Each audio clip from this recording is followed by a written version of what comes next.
Hello everybody, it's Helena Bird, and today I'm working on my Delights glue book, which is a book where I create pages all about the things that delight me. Today I'm going to be working on the theme of Celtic design.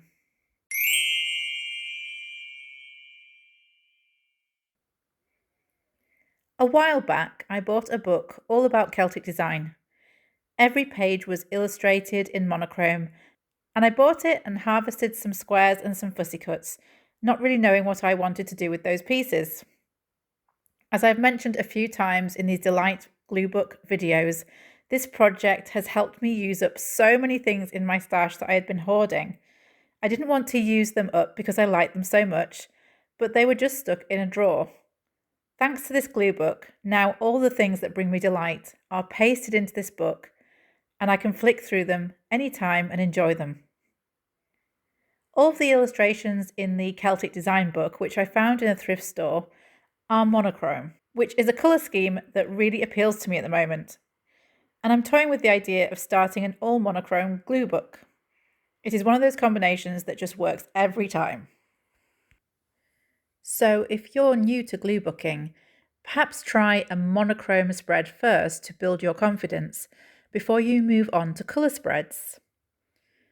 I strongly suspected when I started this project that there wouldn't end up being too many layers because each of the pieces was so beautiful unto itself, and I was right about that.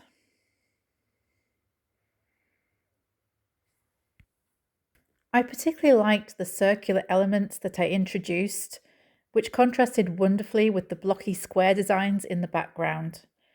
This was a reminder to me that even when working purely in black and white, there are ways to create contrast on the page. I've already mentioned varying the shape of the pieces you're putting down, but as well as that, I also vary the size of the pieces, the orientation of the pieces, and the weight of the lines in each illustration. Two other things you can contrast in composition that I didn't play with in this spread are opacity and texture, but those things are totally open to you as an artist, even when you're working in monochrome. When I approached this spread, I didn't have a direct plan for what I wanted to do, but I had some words that I cut out of the book that inspired me to go for a certain aesthetic. Those words, which I'll add at the end, were the path through the labyrinth. The first time I ever heard the word labyrinth was when I watched the 1980s Jim Henson movie starring David Bowie. I think I was about 6 when I first saw it. At the end of that film, there is a scene with stairways heading in all different directions, and that set is based on a piece of work by the artist M.C. Escher, who was known for optical illusions. I had no idea when I watched that at the age of 6 that there was an artist called M.C. Escher, but that particular visual arrangement made a huge impact on me, and it is something I have always admired right through to my adult life. So I knew I wasn't going to create something quite as elaborate as an MC Escher piece, but I wanted the 2 pages to have that combined feeling of looking almost labyrinth-like. I think that Celtic design really lends itself to this idea, as so much of it involves one line weaving into another. As tends to happen in my work, making this glue book page led on to me getting on a bit of a Celtic design kick, and I wound up making a batch of printables for my paid Substack members on a Celtic monochrome theme.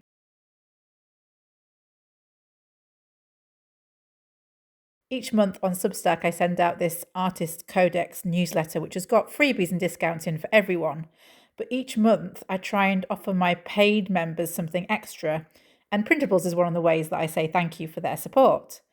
It is actually possible to just sign up for 1 month and download everything you want in one go, including over 10 printable ebooks, and then you can cancel the subscription. I probably shouldn't be advertising that, but I don't want people to miss out on things because they think they have to keep their paid membership month after month. I just see it as a donation basically for all the stuff that I offer on there. So if you like this aesthetic and you want to bag the printables and a whole load of others, I won't take offence if you cancel your paid membership after a month. I've actually had to do that in the past with things when money has been really tight. So I understand. And if you want to do that, please feel free. You absolutely have my permission to just take the goodies for 1 month and then, cancel as necessary.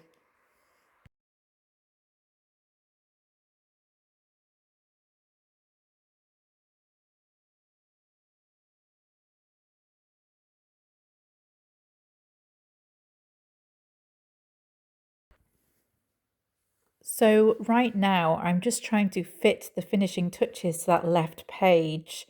And I feel like the right page came together a little more easily and intuitively than the left page. I think that tends to be the case when I do a double spread for some reason. It's not that either page was difficult, because I was working with only the finest ingredients of Celtic design. But I felt like I fiddled around more with the left hand page, and it seemed right to me to add more little pieces to finish it up. Once upon a time, that would have really frustrated me, and I might even have given up on the project thinking that I just couldn't do it or that glue booking was a lot harder than it seemed. But I just push through any thoughts like that now, and having this channel has really helped because people have been so encouraging about my glue book pages, and I'm really thankful for that. When it came to placing the circular elements on the page, I found that cutting them in half created more complexity in my design. I didn't want the whole thing to end up an overcomplicated mess, so I was a little bit strict with myself about how many finishing elements I was going to lay down, but I felt like cutting these elements in half created just the right balance. And once I had glued those down, it was just about finding the right place for the text I wanted to include. I have been pleasantly surprised in these glue book pages by the difference even just a little bit of text can make. And now I'm always hunting for words whenever I'm harvesting magazines or books. As soon as I saw them, I knew the words "The Path Through the Labyrinth" were a gift, and they would 100% end up in my glue book page. Gosh, I love this design so much. I think one of the reasons I am so enamored with Celtic designs is that I know their principles were based on deep spiritual meanings.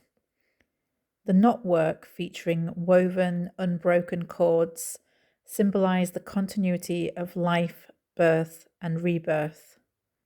They also have a symbol featuring 3 interlocking spirals. It represents the triple nature of existence, as we've just mentioned, life, death, rebirth, but also the realms of earth, water, and sky. Just like us now when we're creating and we look at nature for inspiration, the Celtic civilization did exactly the same thing. It's quite a humbling thought. There's also the tree of life, a tree with roots stretching into the underworld and branches reaching for the heavens. It represents harmony, balance, and the connection between all living things. Such a fascinating culture and such a profound approach to expression.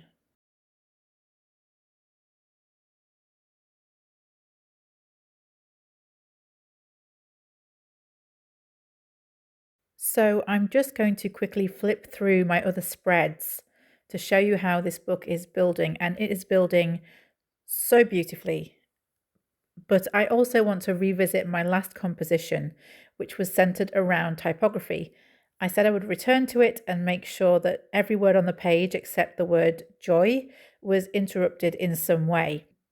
So I just thought I'd do that now on screen. I love this page as a metaphor for uninterrupted joy, which is what I got from sitting and gluing all of these words onto the page.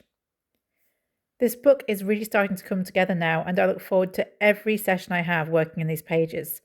I really hope you found this video interesting and inspiring. There will be another video along soon. Until then, take care, and I'll see you next time.